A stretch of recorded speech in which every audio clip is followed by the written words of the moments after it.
ఆ మడి ఎండిపోతుంది నేను 15 దినాలు అన్నం తినిలా.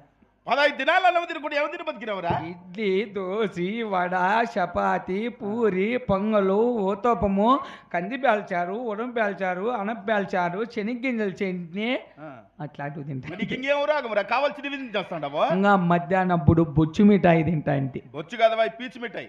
సోంపాపిడి చెమ్మేసేసి చక్కెర మిఠాయి పొచ్చింటూ ఆయనకి బొచ్చు మిఠాయి తీసుకుని వేసిన.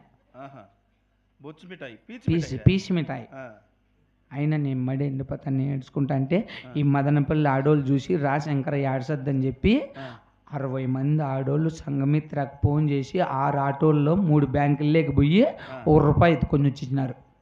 ఎంతమంది కలిసి ₹1 ఎట్లా తెచ్చింది? ఎట్లా తెచ్చారు? ₹6 ఎత్తుకొని బెంగళూరు పోయి వాటర్ ప్యాకెట్ వేసుకొచ్చిన. గోపాలమ్మ ఎంబింటి సైకిల్లో. అవునా? సైకిల్ కూడా దొక్కింది గోపాలమ్మే ముందర బ్రేక్ కొట్టింది, మూతిపండ్లు ఒక్కిలిపోయినాయి.